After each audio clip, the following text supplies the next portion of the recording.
It's the permission to be weak within our tribe. As much as we should accept and be ready to witness people not being strong, the people that aren't within your tribe may judge you for it. They may not understand where you're coming from. So to get into a place where you know where you can go to for that emotional safety. If you're within your tribe, it should be a safe place for you to show your greatness as well as your moments of weakness, and for people to be able to accept it in love but correct you as needed. If I feel free being who I am, should it be a problem then because I'm with a few people? It's from not work? a problem. Why should people's perceptions of me matter when I'm being true to myself? It shouldn't matter, but it will matter. People have to earn the right to get to know you, the right to get to speak to you a certain way. You need to ascertain who deserves a yes or no, who deserves a more detailed answer, and who deserves an explanation. What people are not really trained to do is, yes, you're actively listening, but are you experiencing the person in their entirety?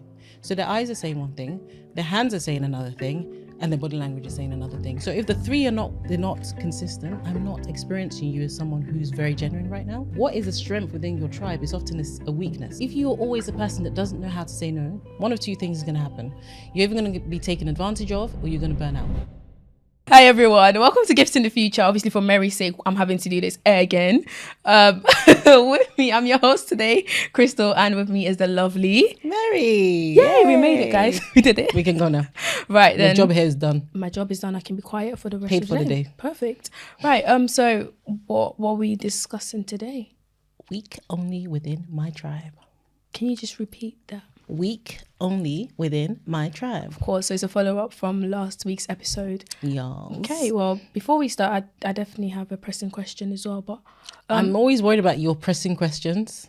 No. This will be good, Okay. I promise. So would you rather have no fingers or no toes? Like, have no fingers so you can't really hold into stuff, or have no toes? What's like most important to you? Your hands or your legs? You're a very disturbed young woman. I mean, I need a response. Wow. No toes, I guess. No toes. Guys, please put in the comments below as well with your response. I'd love to hear what everyone has to All say. right. Would you rather have no teeth or no hair? No hair. I mean...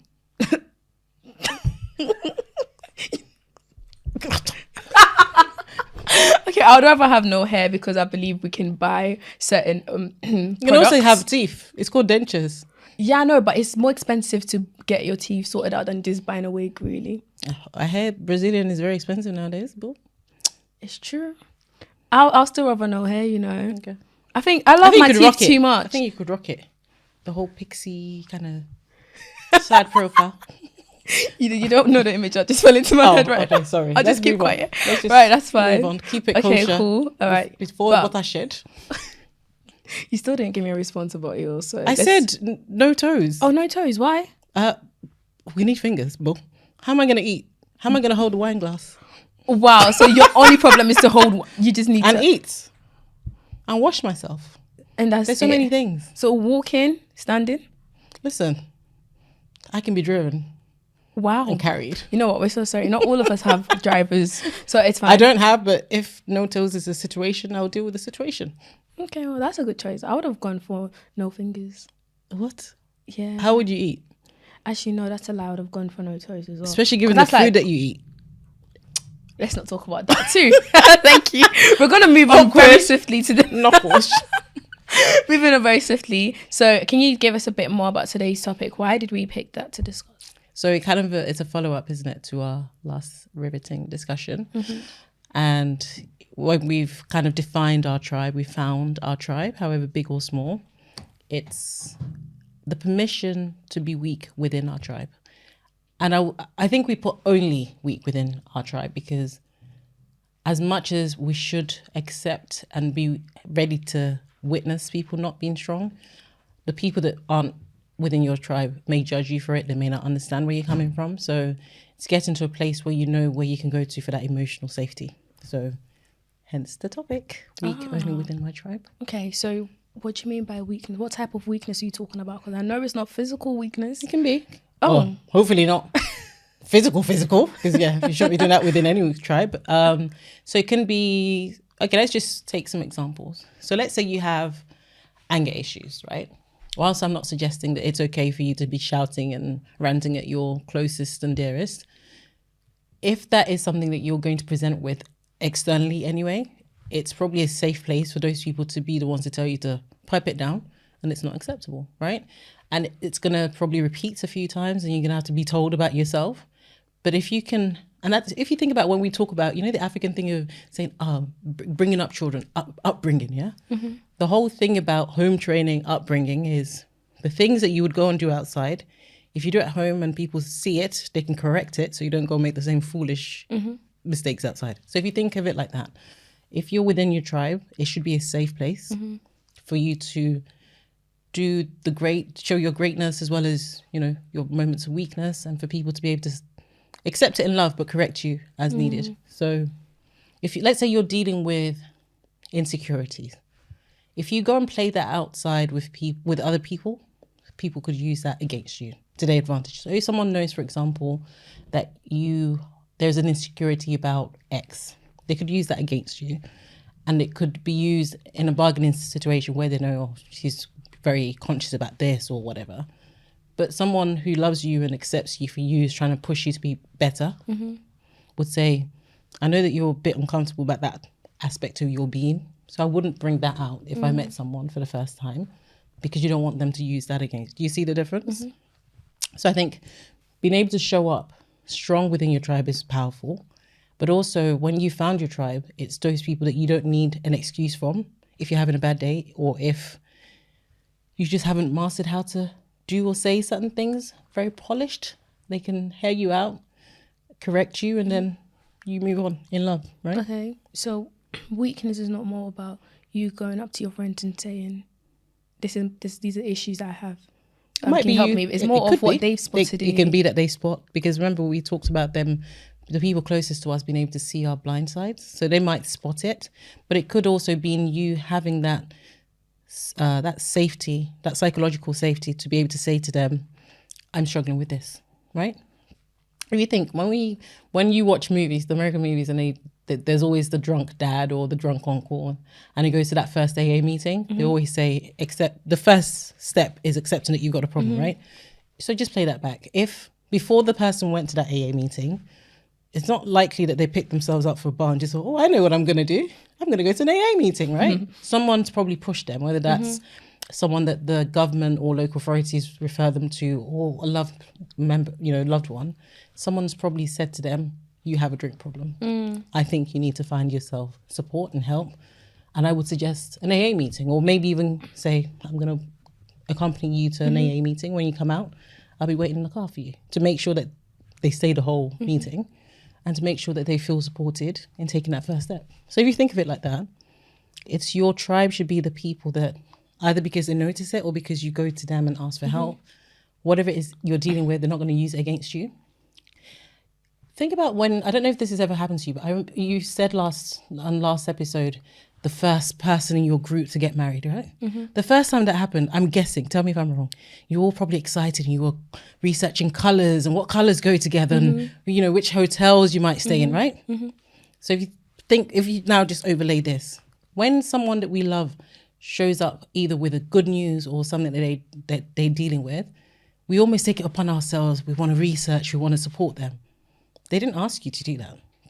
They probably didn't even expect you to. They're grateful, but they didn't say, Crystal, so I have a drink problem. I don't know how to go about it, but I'm just going to leave it with you. And then you tell me what to do about it. No one does that, right? But you then say, I'm so sorry, I didn't even realize that you had a drink problem. But don't worry, we're going to get over this together. And then maybe when they've gone home or when they sleep in, you go online and you're like, support for, alcoholism, whatever it is. You then start to research and get yourself out there trying to get them the help that you feel that they need, right? It's the same thing.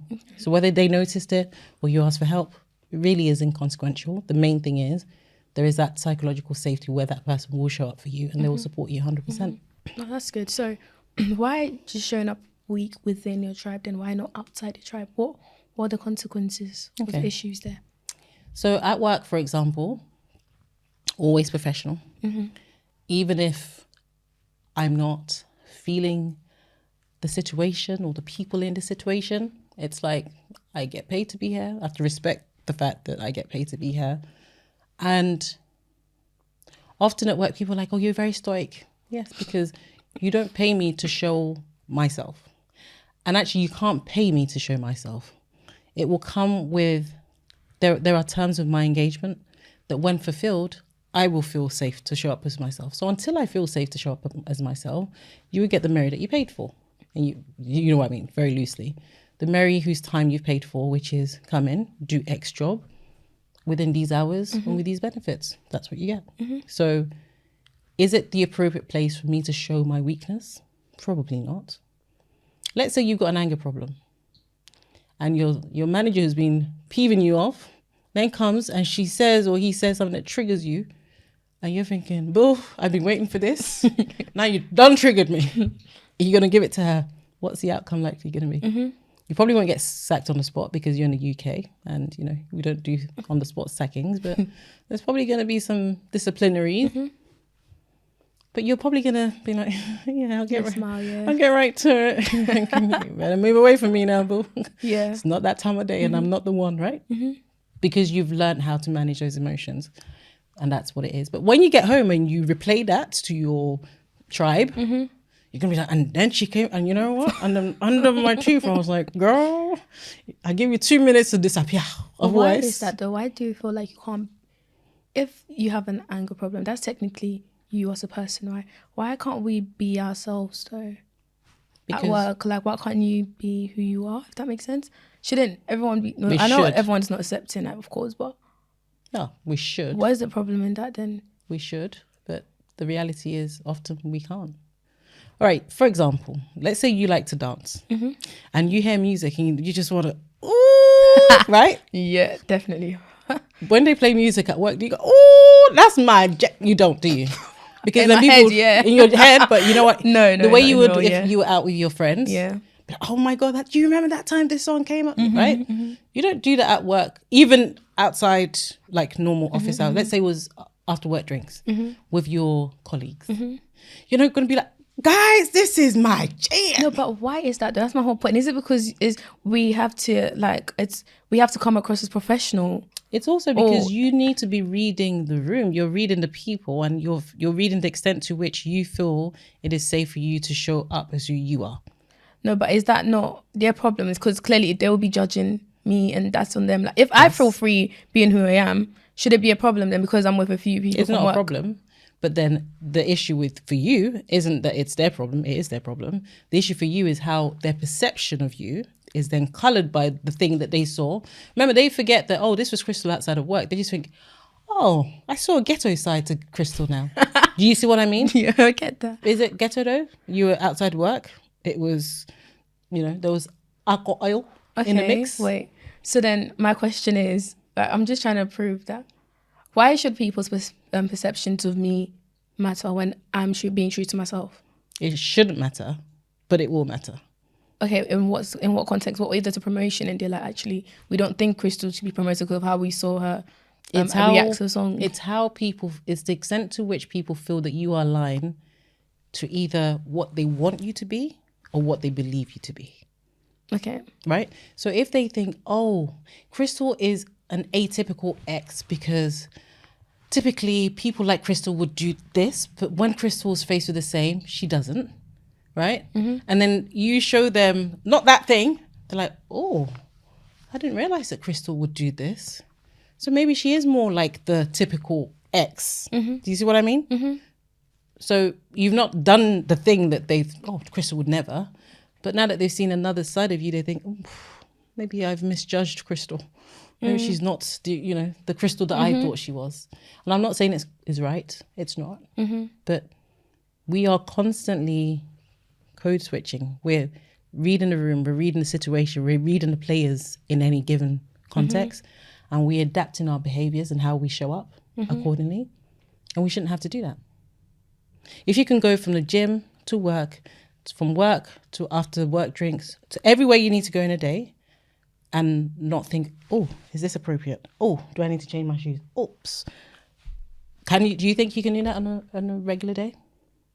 Just get up the way you get up in the morning, have your wash, do your makeup if you feel... Would you go to work without makeup? Yeah.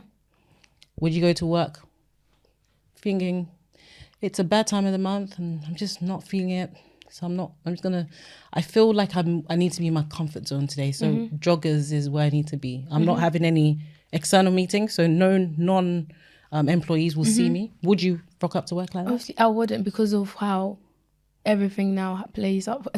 But do you not see people at work that rock up like that? Yeah. So why do you feel that you can't rock up like that? That's my point, though. I feel like it's expected of me. That's my point. We're both saying the same thing. The thing is, depending on who you are, the community you come from, your lived realities, that will depend the extent to which you feel you can show up as your true self. Okay. Well, what about when it comes to my hair? Oh. It's very...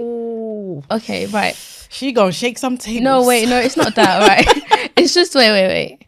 This one thing that you told me, right, about when you're trying to have your own brand and it's having specific hairstyle, whatever it is, right, not always switching up. But if this is my culture, if this is what I've been used to my whole life, changing my hairstyle every month, I might come out with short hair, I might come out with long hair, and braids, whatever it is, right? Why does it matter? Because right now I'm being told to have certain kind of hairstyle or to just stick to one thing so that your manager... Just for context, because you're not giving the whole context. Give context. It was advice. Okay. And it was advice that you sought. And I said, you asked me, and I said, I have found it easier to navigate the professional workplace when we're not discussing my hair. Please, I'm here to do a job. I do that job very well, thank you. Don't focus on my hair. Okay. In the same way, if I had big ears, would I come to work and be like, Mary's so good at her job, but can we just talk about Mary's ears for a minute? You wouldn't, right? Yeah. But unfortunately, and I think it was Michelle Obama who said this, for the whole time that Barack was in the White House, she never once did natural hair. She felt pressurized to just not make her hair the topic and distract from what her husband was trying to achieve. And that's the premise on which I said to you, I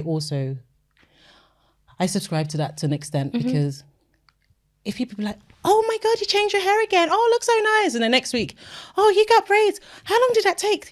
Did it hurt?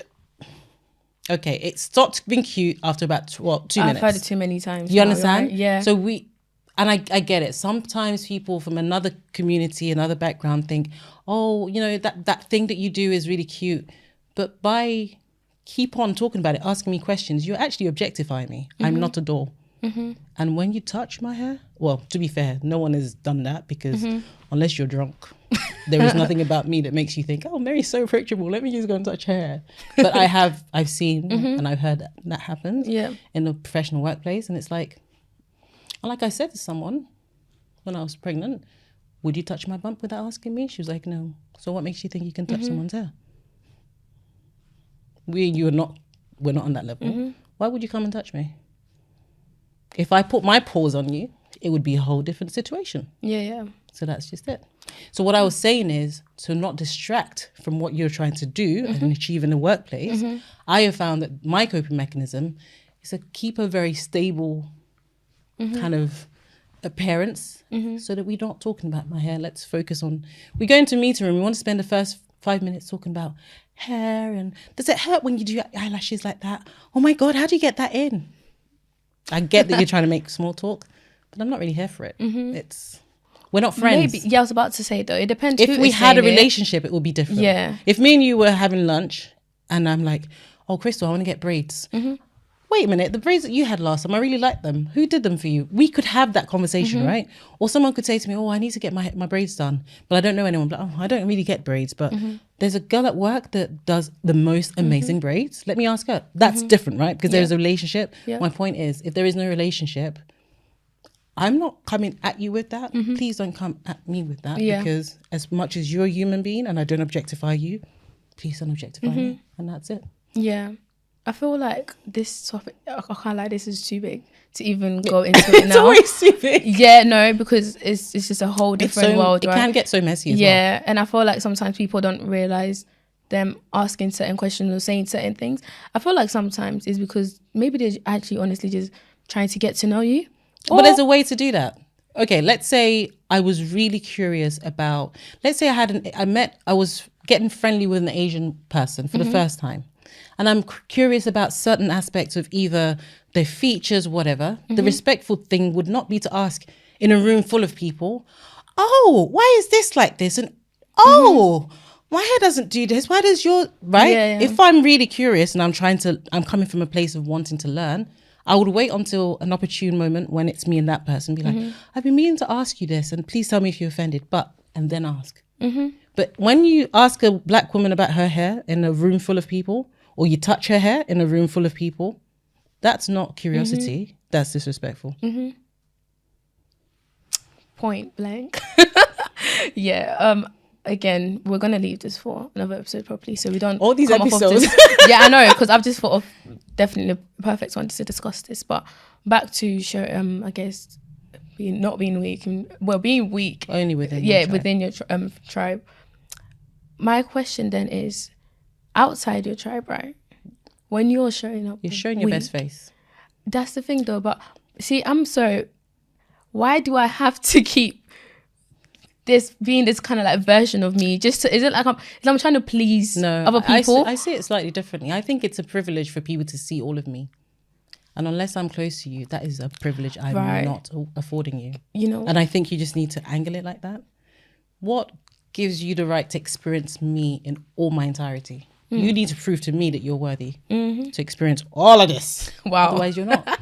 And that's the way I angle it. So unless we are at that level of closeness, you're not going to experience all of this. You will experience the bits I consider acceptable to share with you. And people have to earn, that's the thing. People have to earn the right to get to know you, the right to get to speak to you a certain way, which is why at work, the stoic manner works, because if I haven't come at you being too familiar and you come at me with that, it's just a look. You just get a look that says, you overstepped, but I'm sure you're going to go right back to where you're supposed to go. Right? Yeah. Because we're not there. And you're not going to force it. It's something that has to be earned. It's got to be worked on. It builds, takes time, right? Okay. So now you keep smiling at me like, what questions are you going to ask? I just know that you're just itching to do something, say something. Trying to stir the pot right now. You're just trying to stir it all. No, okay. So you mentioned something about, I think this is a private conversation, so it'll be nice to discuss it. Correct me if I'm wrong, but it was knowing how to answer to certain people. So some people you only say yes to. You just give them an answer. Others, you just give an explanation. So you do listen when I talk to you, Crystal? I mean, I try to. I mean, disclosure. Right. So I'm thinking now, with that, obviously I know you're going to talk about it later, but let me relate to the question. Context, are you like this then with people outside the tribe, or even within your tribe? Because I'm thinking you can have your inner circles and have your outer circles. So people that you might be very close to, others that you might not be as close to, but there's some sort of within relation, my tribe, right? And then the ones that acquaintances, really. Exactly. So where does that phrase when you talk about it fall in? So I think the phrase that you're referencing is when I said you need to ascertain who deserves a yes or no, who deserves a more detailed answer, and who deserves an explanation. So if you ask me something and there is no closeness and it's transactional, you're probably just going to get a yes or no. Unless, of course, you've brought me in as a specialist to advise, in which case you get the yes or no and the advice, i.e. either how we got here and what we can do to move on from here, or what I would do based on the information I have at hand. So ascertain who just deserves a yes or no. Who do you say yes, and then a little bit more context and stop it there, and who actually deserves an explanation? And so I'm going to say it's situational, and it's the situation as well as a person. So if you are within my close tribe, there will be times when, even though we're really close, I'm only going to give you a yes or no. Either because there are other people in the room that I don't share that level of closeness to, or the timing is not right. I'm maybe still processing, but that doesn't mean we're not close. That's why I'm saying there's two different things at play, the factors at play. It's the situation and it's the person. That said, there is no instance I can think of when you and I are not close. You're not my tribe. I don't consider you even someone I want to spend time with of my own free volition. You would get a yes or no. At most, you get a yes or no and a little bit of context. You're never going to get an explanation. I don't feel like I owe you an explanation. In the same way, I don't come at you asking you for an explanation. And think about it. At work, for example, when would you ever need an explanation for someone? Let's say I came to you and I said, oh, Crystal, I've noticed that you've been a bit withdrawn. You're not your usual bubbly self. Respond. Okay.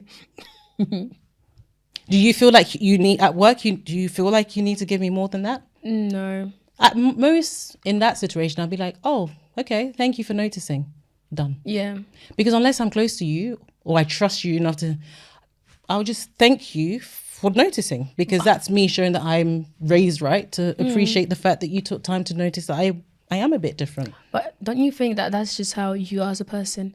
I feel like sometimes I've had the to way that teach myself to become exactly, like I was about to say, because it doesn't come easy. You feel like when someone asks you a question, we don't. Well, for me, I don't want to speak for everyone, but I can't kind of like differentiate to know when to just say yes or no, or when to actually give a detailed response, or to actually give a full explanation. Yeah. I just don't know what to say. So let's say if you ask me, "Oh, Crystal, I noticed that you were withdrawn today." As much as we're not close, I feel like maybe you deserve that kind of like explanation because you asked me. So I don't know how. So with people like this, how do you go about? You don't know my intention by asking you that.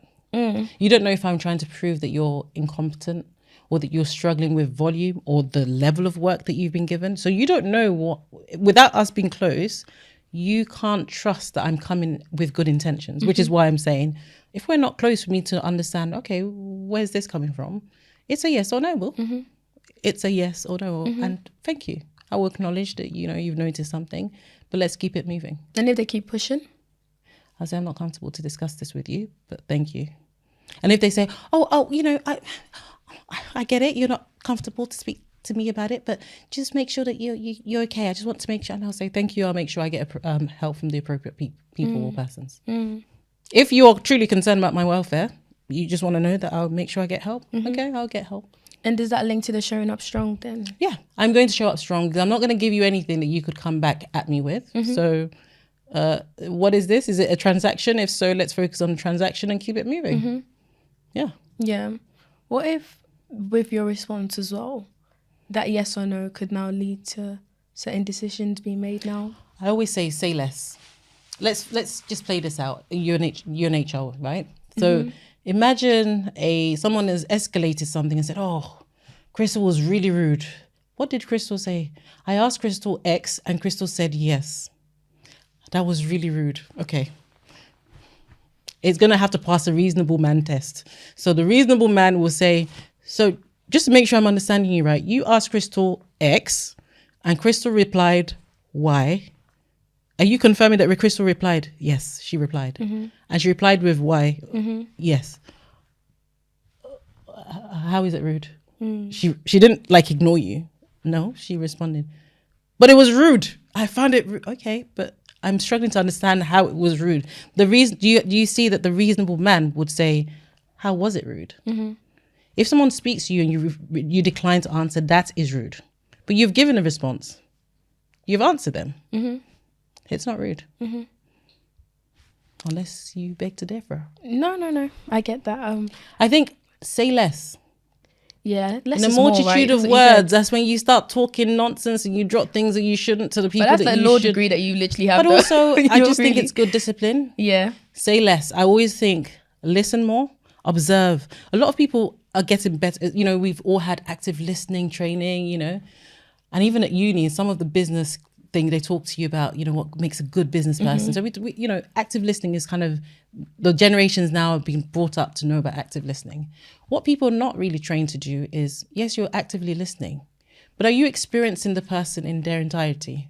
So their eyes are saying one thing, their hands are saying another thing, and their body language is saying another thing. So if the three they're not consistent, okay, I'm not experiencing you as someone who's very genuine right now, but I will hear what you're saying.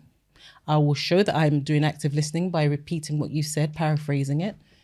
But I'm not going to give you authentic me because I can read that you're not being authentic in this minute. I'm not experiencing you as being an authentic person. Do you see what I mean? So yes, you can listen, but also observe. So I'm really concerned, but the eyes, they're nervous and there's a lot of this going on, rubbing of hands. And it's like, oh, you're concerned, but it seems that there's a lot going on there and I'm over here, but you're fidgety and your hands seem to be wet because now you're rubbing it on yourself. It's like, okay, but give them a response. Okay. And if it's something that they've shown concern, thank them and be genuine in your thanks, because it's always nice when somebody can observe that, you are not your normal self, or I noticed that you're struggling with this task, for example. That again can be something that is genuine, or it can be someone trying to show that you are struggling. So I noticed that you didn't go for lunch, and you normally take an hour lunch or you take a 30 minutes lunch. I noticed that you've not gone for lunch. Are you struggling? You'd be like, well, actually, I'm just trying to save, but thank you. Right? Because you're thinking, how did we get here? Yeah. Have you been watching me going to lunch? But okay, but thank you. Some people deserve just a short answer. Oh, okay, yeah, thank you. And if you feel they need to, they're going to keep at it until they get a response, just tell them something that, again, to the reasonable man, be like, I don't get it. What more do you want the girls to say? She told you.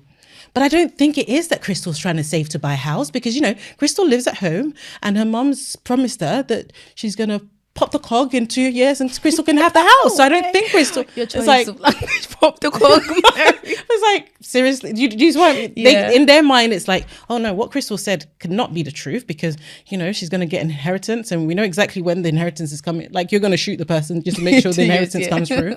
But to the reasonable person, they'll be thinking, I really don't understand why this is an issue for you. And if the girl doesn't want to talk to you about it, just let it go. You're not her shrink. Yeah. Let it go. Okay. So let's talk about then attributes that you might have that is seen as weakness, right, with your tribe. But then, well, no, sorry, it's not seen as a weakness within your tribe. But then to the outside world or people outside the tribe, it's seen as a weakness. And let me just give an example. For example, you're someone who's very nice, very kind. You're always saying yes to everything, right? When you met me at the beginning, I'm like happy, excited, enthusiastic. So within your tribe, it's amazing because you're always able to help your friends out, be there for them, do everything. But then outside your tribe, and when I say outside your tribe, I mean at work, right? Okay. You're now having to all of a sudden be... You have to code switch. You have to but become someone else. And why is that? Again, it's back to, I'm really all for being yourself. So when it comes to now, you having to switch to please other people. But I don't see, that's it. That example that you've given, I don't think it is to please someone. I think it's to preserve your sanity. Okay. So if I just understand what you said, so you are the sort of person, someone calls you at 6 o'clock and says, Crystal, I'm stuck at Heathrow. The person that was supposed to pick me up is, their phone is dead. I'm just not getting through to them. I have no money. Literally, I've got two bars left on my phone. Would you come and get me? You're the sort of person, even if you don't have a car outside, you're going to get your person, right? But the extent to which you do that at work, you have to ask yourself, why? Because what is a strength within your tribe is often a weakness. And let me just use that, continue that example. If you're always a person that doesn't know how to say no, one of two things is going to happen. You're either going to be taken advantage of or you're going to burn out. Because the friend that then you picked up from Heathrow will probably say, when it's safe, let's stop for a break. Let me get you lunch or so you can stretch your... They're going to show concern for your welfare. The people that are not within your tribe, you want to show that you're a hamster in a wheel that keeps just doing that. They'll be like, oh, she's hardworking. Oh, she's this. They'll let you keep on doing it because it serves them a purpose. They're not invested in your well-being. And that's the difference. So where in your tribe is seen as a strength, Crystal is dependable. She's reliable. I can always rely on Crystal to show up when I need it. Outside of your tribe, you have to be so careful. And it's all about boundaries. We've spoken about boundaries a lot. You can still be your authentic, nice person, right? But it's knowing when to stop. So what kind of boundaries are you talking about? Okay, so at work, for example, let's say you came in and you had 20 tasks to do. And because of your 20 tasks, you're like, okay, I'm not going to take the full lunch break that I normally take. I'm going to half it and you change certain things to make sure that of those 20, let's be very specific. Of those 20, you've identified that 10 are priority tasks that you have to do today. And of the remaining 10, maybe 5, nice to have done today, but if they go into tomorrow, not the end of the world.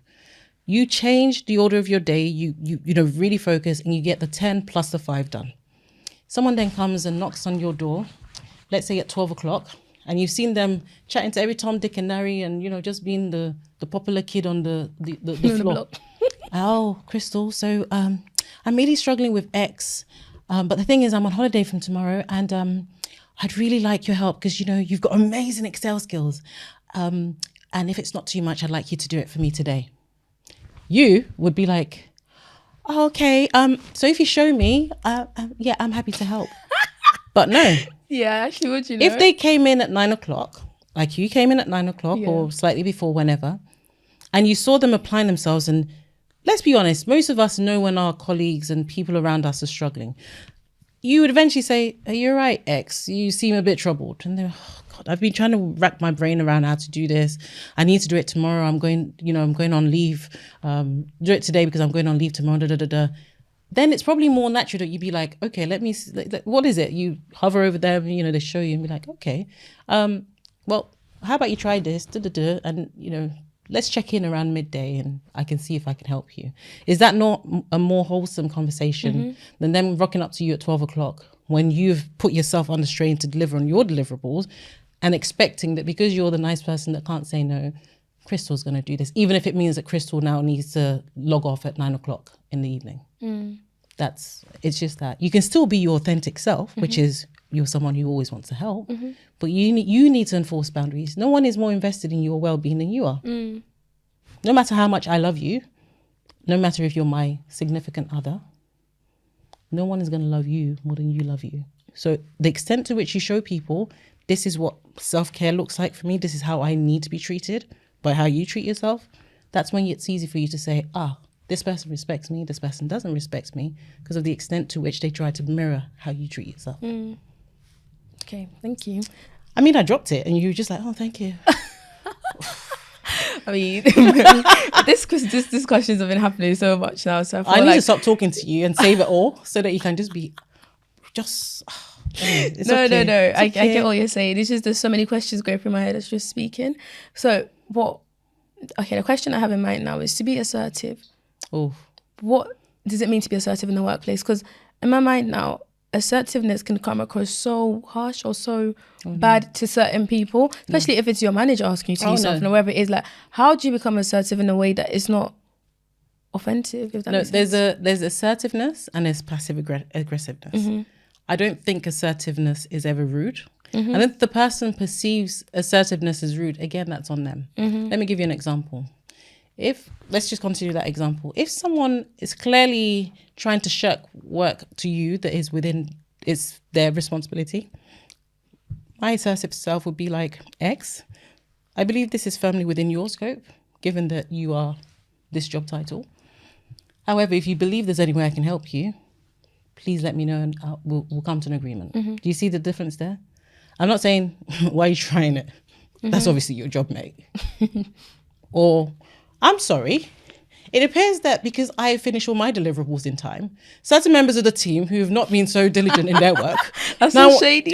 Right? That would be passive aggressive. Yeah. But you saying, "Oh, I believe," you're not saying it is, "I believe that this is firmly within your scope or your remit. However, if you believe there's a way I can support you in this, I'm happy to discuss." And this is a skill though. This is not something that comes natural to just everyone. As long, like I always say to you, you worry too much about, is it rude? As long as it's delivered with respect, and always play it to yourself first. If my friend were to say that someone said this, what I'm about to say, would I be like, "Oh, that was a bit rude"? Yeah. Or would I think, you might need to give me more context because I'm sorry, what I'm hearing up till now doesn't seem very rude, but I may have missed something. So start from the beginning. Tell me everything, right? I'm sure you've had those conversations where someone says, "She was so this," and you're like, "Don't see it," but start again. So maybe play it again. Ask them, unless I've missed something, "No, that was a reasonable request. Why did it irk you so much?" Because it's probably just triggering something in them. So if you've been assertive and you've been respectful, but the person has chosen to be offended by that, listen, I can give gifts, but there's some gifts you can just give yourself. If that's one you choose, keep gifting it. Yeah. Okay. So you just mentioned that about being finding offensive. So then that's more that person's problem, right? That's it. Because you can do everything nice in this world and someone can still take it. Will always be offended whatever you do. You can't please everyone. HR makes you know that exactly. Really well. And also you shouldn't be trying to please everyone. Okay. Because you're going to just burn out and you will lose sight of who you are. Because what will happen is when you're with certain people, you behave a certain way because you've learned that that's what they appreciate. And then you go to this group of people and you're like, "Oh, yeah, so I'm going to have to dress a bit different. These people like modesty." But the only dress that's not in the dirty clothes pile is actually not very modest. You know, I gulped today. I don't know if the microphone picked it. It probably did. And you're like, oh, so I'm just going to have to wear something that's not very clean, but let's spray a bit here and spray a bit there because, you know, you need. But if your authentic self isn't promiscuous anyway, it's unlikely that you have anything that the reasonable person will be like, oh my goodness, what's going on there? Mm-hmm. But because you're now having to modify it to an extent because you think, oh, even this ankle length skirts, they might think, oh, we can see there's a bit of flesh there. Right? Yeah. Or let's wear tights and then wear trousers and then wear a skirt. Mm-hmm. Okay, can I Yeah. Can I ask you a personal question then? Oh, goodness. Here we go.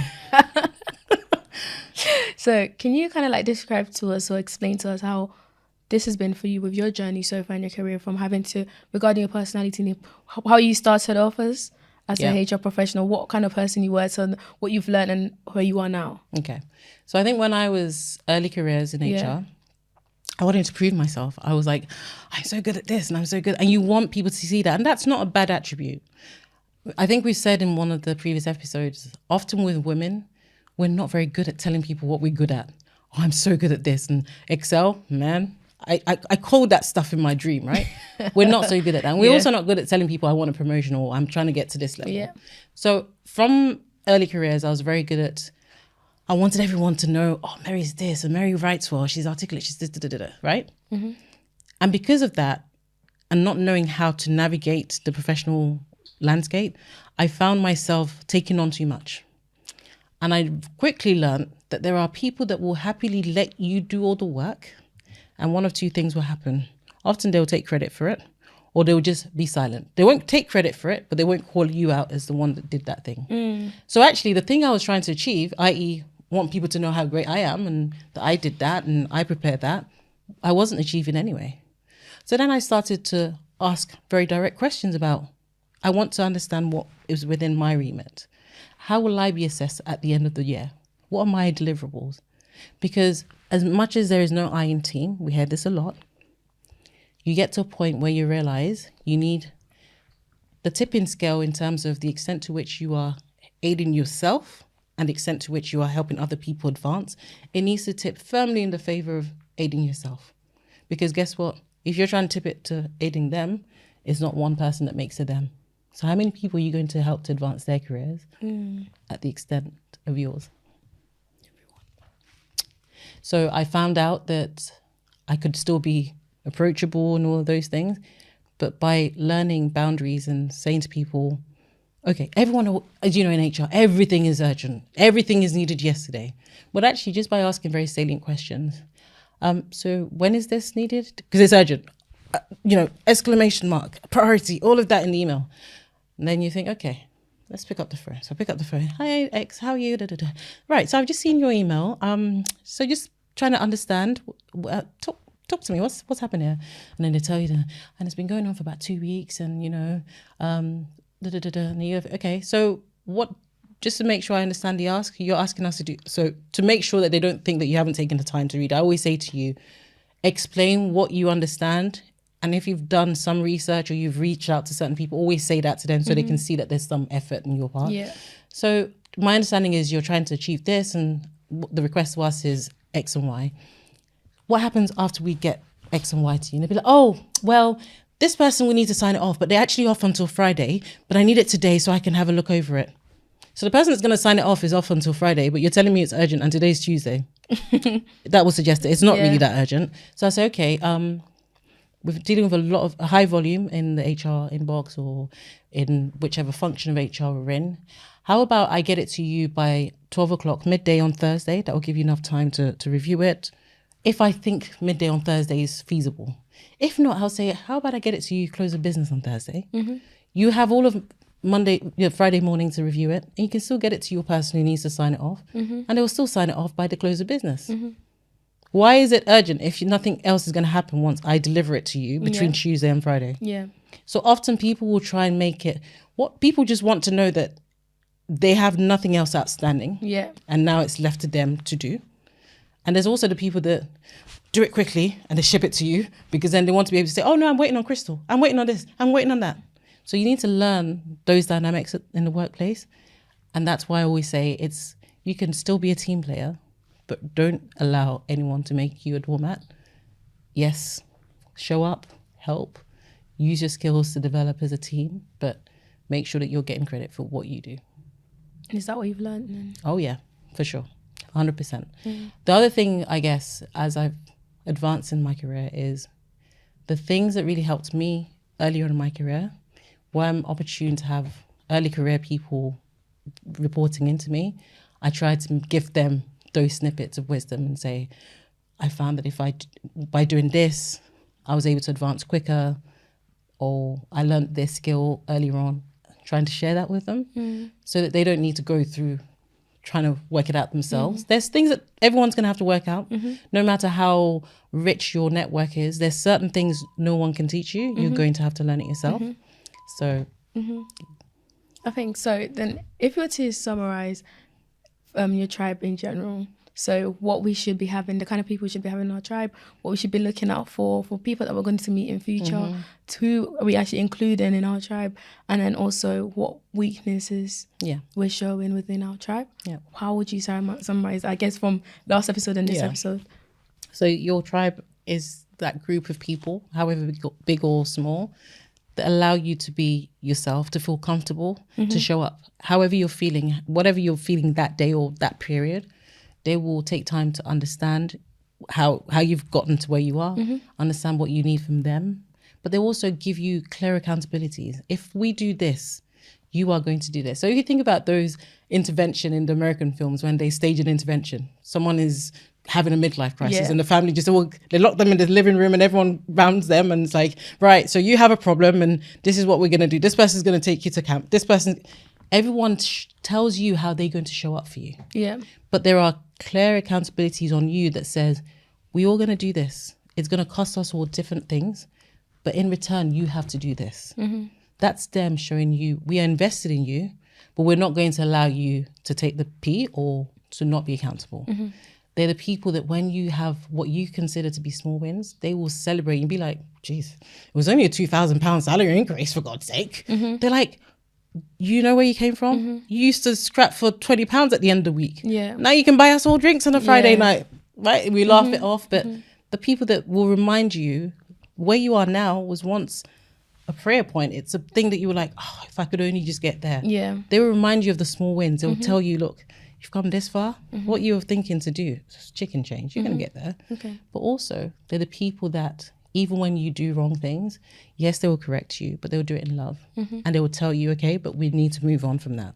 They won't hold it against you. And worse yet, they won't try and keep reminding you or use that as a rope around your neck to say, well, I'm not going to tell you this because last time we told you that you threw a knife on, and I had to do this for it to not take me out. It's like, come on. That was a bad period in my life. Let's not keep going to that. I don't do knife throwing anymore. Such an extreme example. Very extreme. Well, Okay. Yeah. Okay, well, thank you so much for this episode, Mary. That was very insightful. And again, if you have any questions, please drop it down in the comments below or reach out to us on our socials. Probably be on on our YouTube channel now. And Instagram and TikTok. Follow us on all our channels. Trying to remember it all. Yeah, no, I'm literally counting Instagram, TikTok. Okay, we'll do. Thank you so much, Mary. Thank you. Till next week. Take care.